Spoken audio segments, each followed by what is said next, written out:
सावित्री जी के दो बेटे थे।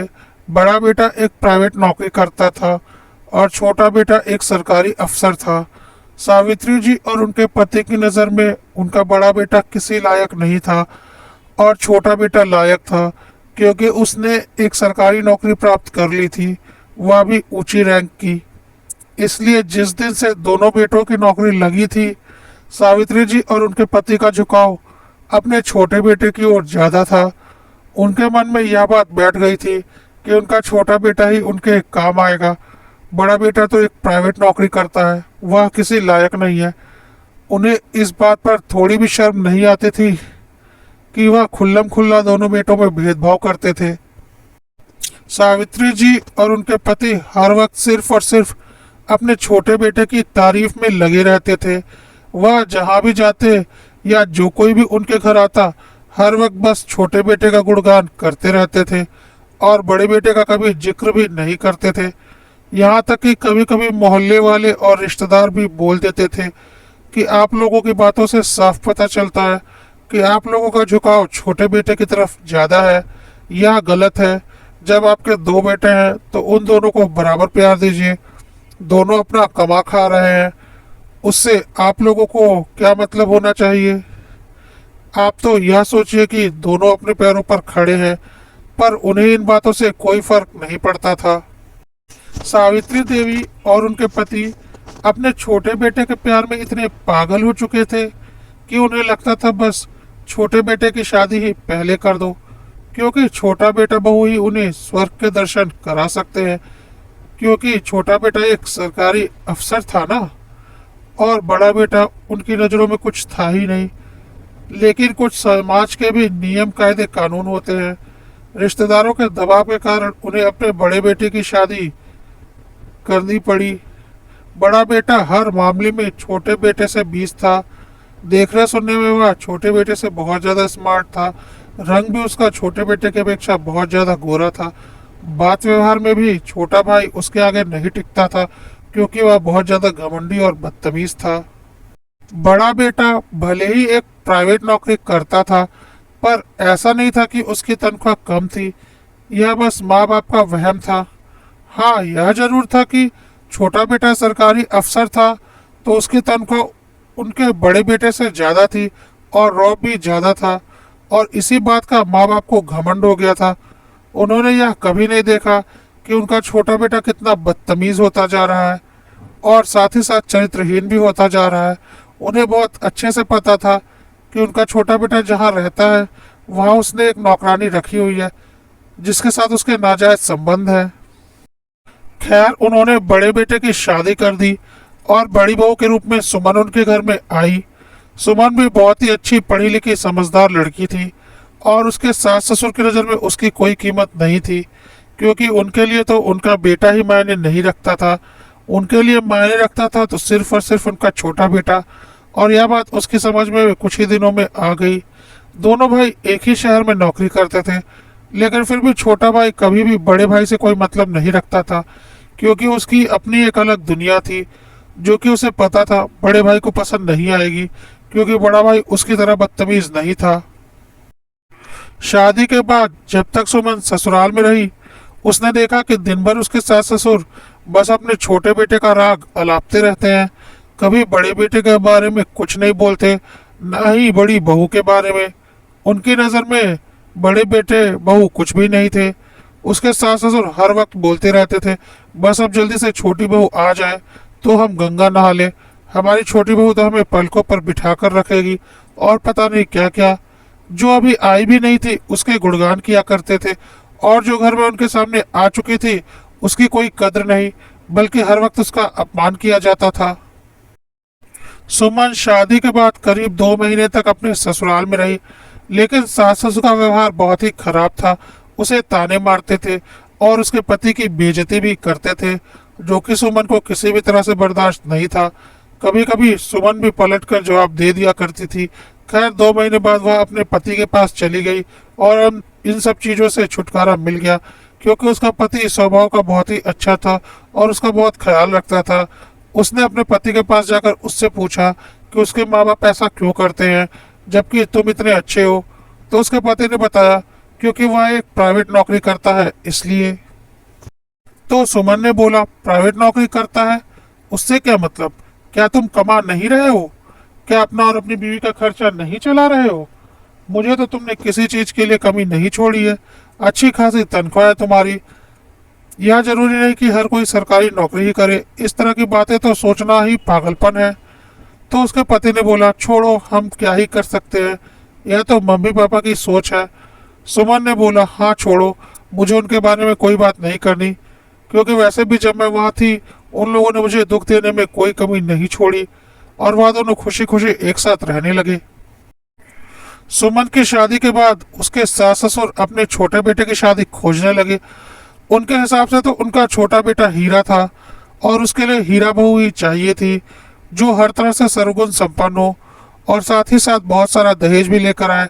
इस तरह से बड़े बेटे की शादी को लगभग 5 साल बीत गए, लेकिन उसके माँ बाप को छोटी बहू नहीं मिल पाई, क्योंकि उन्हें अपने हीरा बेटा के लिए कोई लड़की पसंद आ ही नहीं रही थी।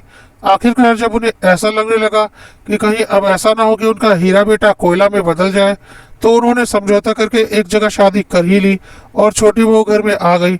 और आते ही उसने जान लिया कि वह और उसका पति ही सास ससुर के लिए सब कुछ है। छोटी बहू नताशा ने सोचा, यह तो बहुत अच्छी बात हुई, अब तो वह जो चाहेगी वही इस घर में होगा, क्योंकि सास ससुर तो उसके पति के गुलाम है और सिर्फ उसके पति के बारे में सोचते हैं और साथ ही साथ उसके बारे में। इधर बड़ी बहू सुमन इतने दिनों में यह जान चुकी थी कि उसके देवर का अपनी नौकरानी के साथ नाजायज संबंध है और सोचती थी जब उसकी बीवी आएगी तो क्या तमाशा होगा, लेकिन उसे क्या, सब अपने अपने में मस्त थे।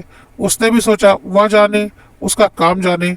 बड़े बेटे बहू कभी कभी माँ बाप के पास जाते थे, क्योंकि उनका तो एक हफ्ता भी रहना माँ बाप को भारी लगने लगता था, क्योंकि माँ बाप को सिर्फ छोटे बेटे बहू से लगाव था, इसलिए उन्होंने घर जाना भी काफी कम कर रखा था। छोटे बेटे बहू की शादी के बाद माँ बाप ने सोचा कि अब हम लोगों की जिम्मेदारी पूरी हो चुकी है। दोनों बेटे क्योंकि एक ही शहर में रहते हैं, तो क्यों ना हम लोग भी वहीं शिफ्ट हो जाएं, क्योंकि अभी तक दोनों बेटों ने अपना घर नहीं खरीदा था। तो माँ बाप ने यह सुझाव दिया कि एक काम करते हैं, इस घर पर ताले लगाकर छोड़ देते हैं, कभी कभार आया करेंगे और खेत बेचकर एक बड़ा घर ले लेते हैं जिसमें तीनों साथ साथ रहेंगे। उसके बाद सुमन के सास ससुर ने खेत बेचे और एक बहुत बड़ा घर उस शहर में ले लिया जहां उनके दोनों बेटे रहते थे, और फिर वहां पे उनके दोनों बेटे बहू एक ही घर में साथ साथ रहने लगे। अब एक घर में रहना था तो वाद विवाद तो होना ही था। अब सुमन और उसकी देवरानी में अक्सर वाद विवाद हो जाता था, क्योंकि सास का झुकाव छोटी बहू की ओर ज्यादा था और सास ससुर उसी का साथ देते थे और सुमन अकेली पड़ जाती थी। सुमन का एक बच्चा भी था जिसे देखना होता था और सास ससुर चाहते थे कि सुमन घर भी संभाल ले, जो कि संभव नहीं था। सुमन ने बोला, इससे तो अच्छा अकेले रहते, इतनी टेंशन ही नहीं होती। तो सास ससुर ने बोला, क्यों नहीं, अकेले रहो, कोई जिम्मेदारी मत लो। सुमन ने बोला, जिम्मेदारी मैं नहीं लेती या आप लोग नहीं लेते? क्या कभी आपने अपने पोते को 2 मिनट के लिए भी खिलाया है? और देवरानी हर वक्त सुमन के ऊपर हावी रहती थी, क्योंकि सास ससुर उसके साथ रहते थे। और इसके कुछ वक्त बाद देवरानी भी गर्भवती हो गई। जब से देवरानी गर्भवती हुई थी उसकी तबीयत सही नहीं रहती थी, इसलिए सुमन की जिम्मेदारी और भी ज्यादा बढ़ चुकी थी।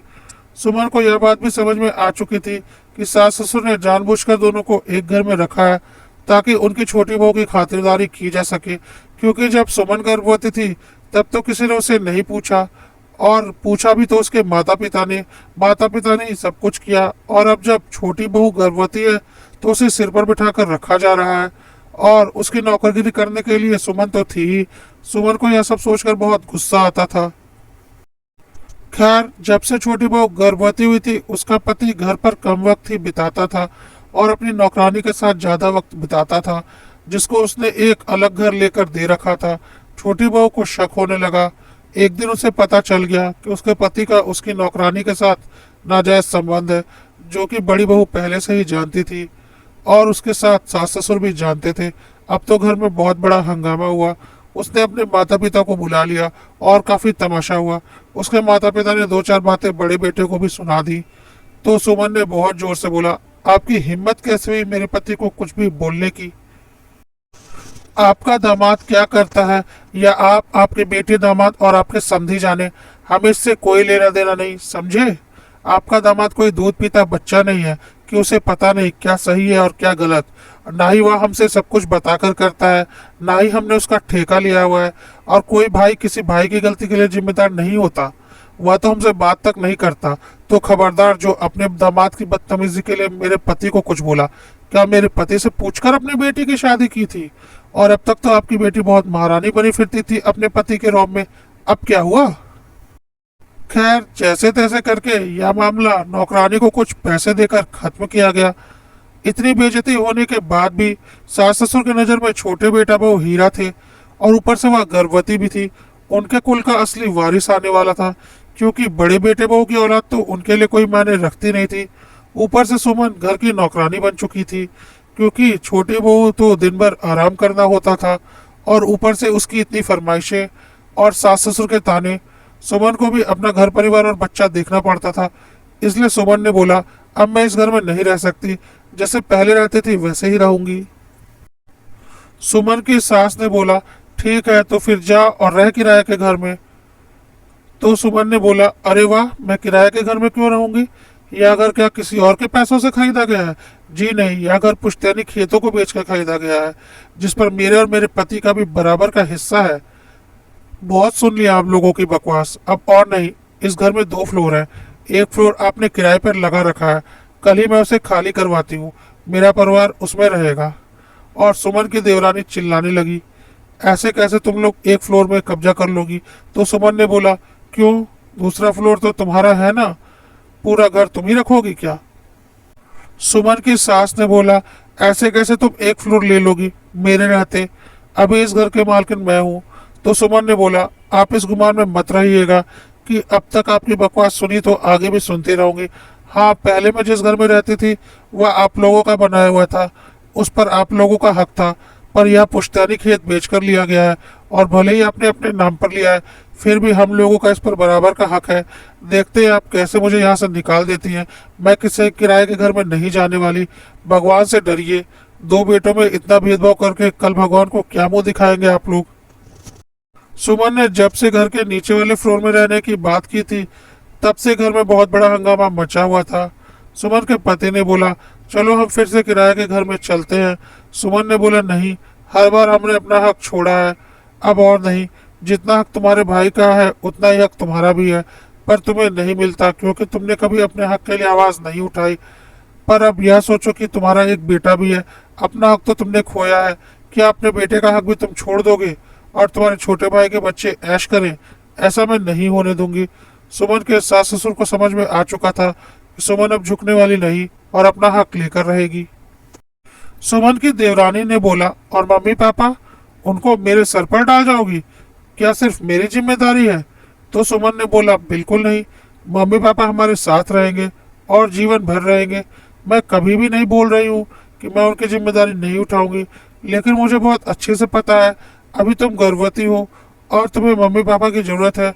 तुम उन्हें किसी भी कीमत पर मेरे साथ आने नहीं दोगी, और उसके बाद तुम्हारा बच्चा होगा, और कम से कम जब तक वह 5-6 साल का नहीं हो जाएगा तब तक तुम्हें मम्मी पापा की जरूरत रहेगी। तब तक तुम उन्हें मेरे पास आने नहीं दोगी। हाँ, उसके बाद तुम्हें उनकी जरूरत नहीं रहेगी तो तुम हमेशा के लिए उन्हें मेरे पास छोड़ दोगी, लेकिन मुझे कोई दिक्कत नहीं। सुमन ने बोला, आप लोग चाहे तो मेरे साथ रह सकते हैं, मुझे कोई दिक्कत नहीं, लेकिन अब मैं आपके छोटे बेटे बहू की जिम्मेदारी नहीं उठाने वाली।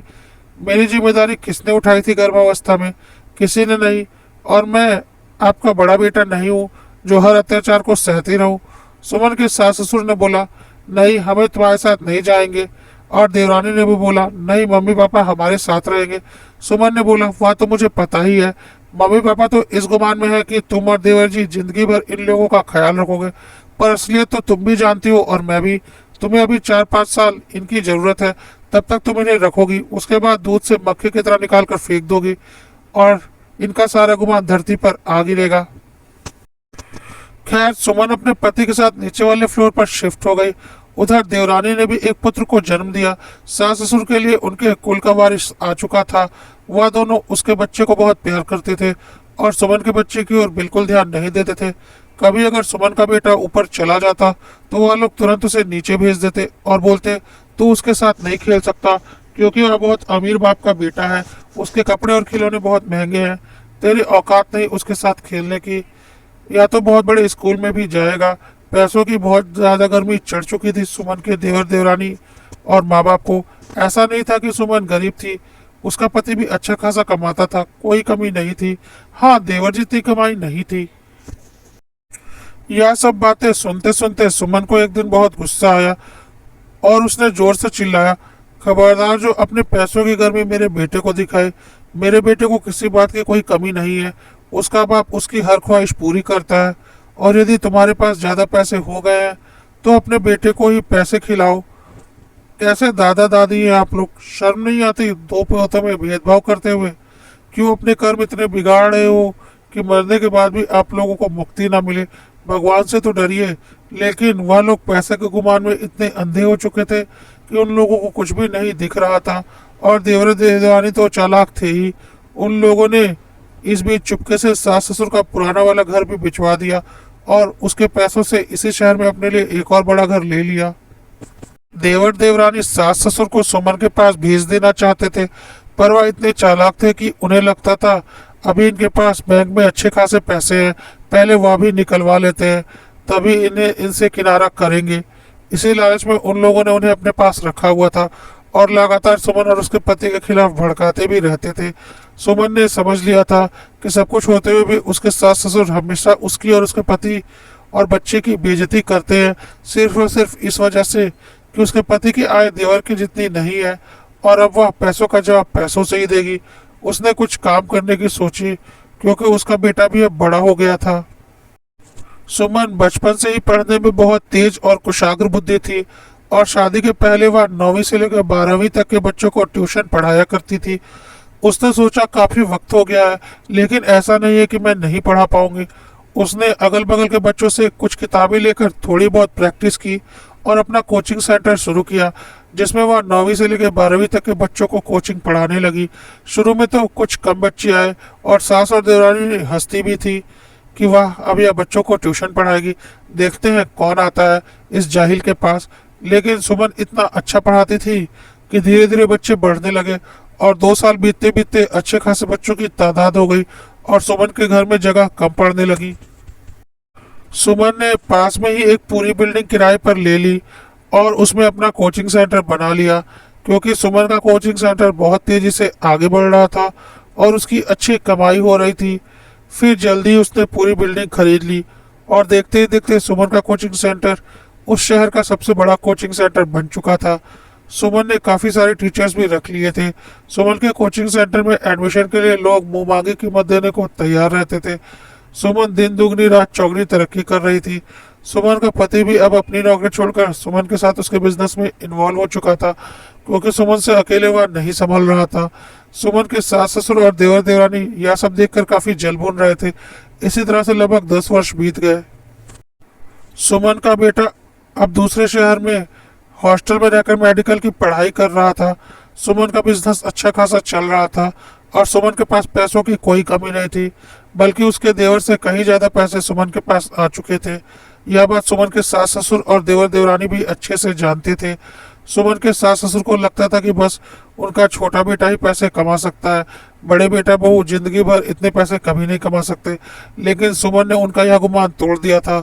उधर सुमन के देवर देवरानी अब तक सास ससुर को पूरी तरह से खाली कर चुके थे। उनके पास अब छोटे बेटे बहू को देने के लिए कुछ नहीं बचा था। उन लोगों ने साफ साफ बोल दिया, अब आप हमारे साथ नहीं रह सकते। सुमन के सास ससुर ने बोला, यह कैसी बातें कर रहे हो, हम लोग यहाँ नहीं रहेंगे तो कहाँ रहेंगे? तो सुमन के देवर ने बेशर्मी से बोला, क्यों, क्या मैं आपका अकेला बेटा हूँ? एक बड़ा बेटा भी तो है, जाकर उसके पास रहिए। क्या मैंने आप लोगों का ठेका ले रखा है जिंदगी भर रखने का? तो सुमन के सास ससुर ने बोला, लेकिन उसके पास कैसे जाकर रहे हम लोग?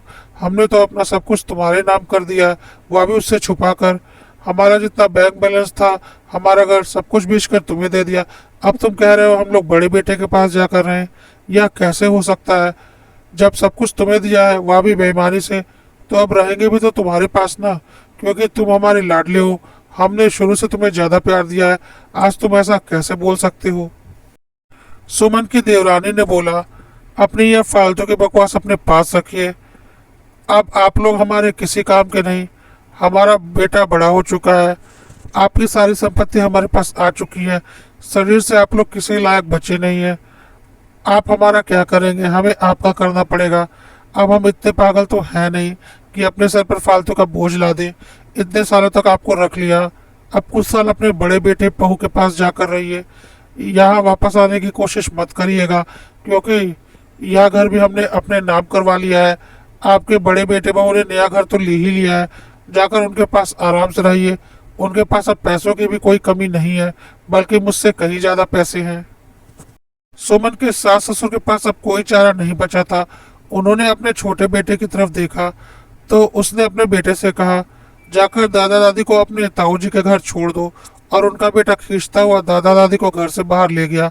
यह वही पोता था जिसके लिए उन्होंने अपने बड़े पोते पर कभी ध्यान नहीं दिया था। आज उन्हें धक्का देकर अपने घर से ले जा रहा था। यही संस्कार मिले थे उसे, और मिलने ही थे, क्योंकि उसके दादा दादी और माँ बाप ने यह संस्कार उसके अंदर डाले थे। और दूसरी तरफ सुमन का बेटा था, जो हर तरह से काबिल था और डॉक्टरी की पढ़ाई कर रहा था। सुमन के सास ससुर अब उसके घर आ चुके थे। सुमन ने बोला, क्यों, जो मैंने बोला था वह सही निकला ना? अब उनके काम नहीं रहे तो आपको हमारे पास फेंक दिया ना? खैर कोई बात नहीं, हम लोग आपके छोटे बेटे बहू या आप लोग जितने बुरे नहीं हैं। आप लोगों ने जो भी किया, पर हमारा फर्ज है अपने माँ बाप की सेवा करना। तो आप लोग यहाँ आराम से रह सकते हैं। लेकिन यदि यह सोचेंगे कि इससे मेरे मन में आप लोगों के लिए जो इज्जत आ जाएगी, वह कभी नहीं होगा। जो आप लोगों ने हमारे साथ किया है वह हम कभी भूल नहीं पाएंगे। हाँ, लेकिन आप लोगों को यहाँ किसी बात की कोई कमी नहीं होगी, इसकी गारंटी लेते हैं। और सुमन के सास ससुर वहाँ आराम से रहने लगे। उसके कुछ दिनों बाद उन्होंने सुमन को सारी बात बताई कि किस तरह उनके छोटे बेटे बहू ने उनका सब कुछ हड़प लिया है और अपने नाम करवा लिया है। तो सुमन ने बोला, यह सब आपके कर्मों का फल है। आपके मन में बेईमानी थी, तभी ऐसा हुआ। उन लोगों ने हड़प नहीं लिया, बल्कि आप लोगों ने अपने बड़े बेटे बहू का हिस्सा हड़प कर उन लोगों के नाम कर दिया। आखिर उन लोगों ने कनपट्टी पर बंदूक रखवा कर तो सारे कागजात अपने नाम नहीं करवाए होंगे। आप लोगों ने अपनी मर्जी से किए होंगे। आप लोगों ने एक बार यह नहीं सोचा कि इस पर आपके बड़े बेटे बहू का भी बराबर का हक है।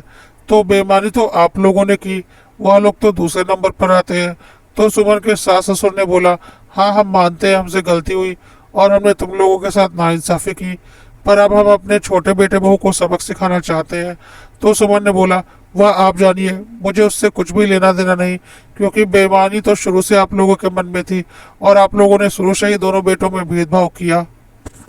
हाँ, लेकिन जो कुछ आप लोगों ने बेईमानी से उन लोगों के नाम कर दिया है, उस पर मेरे परिवार का भी बराबर का हक है और मैं मेरे बेटे का हक छीनने नहीं दूंगी।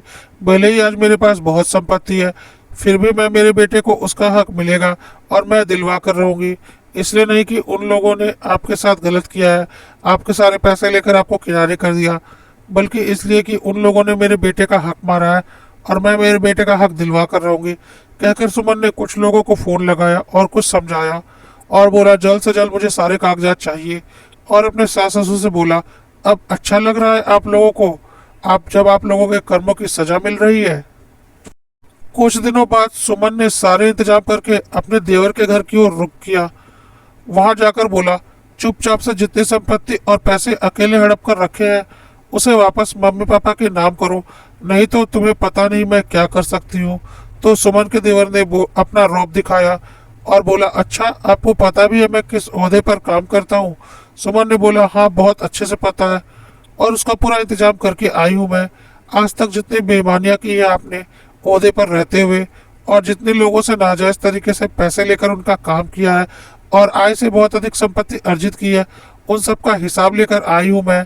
तो या तो सब कुछ वापस करो या फिर जेल जाने के लिए तैयार हो।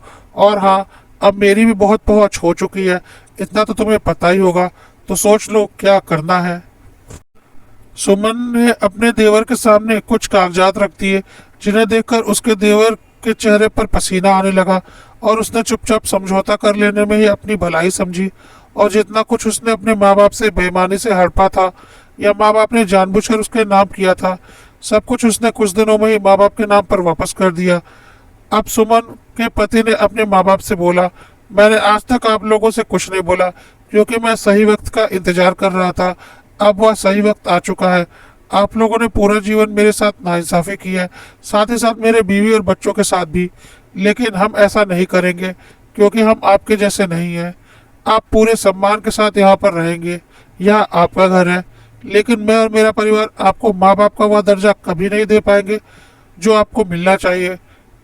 क्यों, यह आप अच्छे से जानते हैं।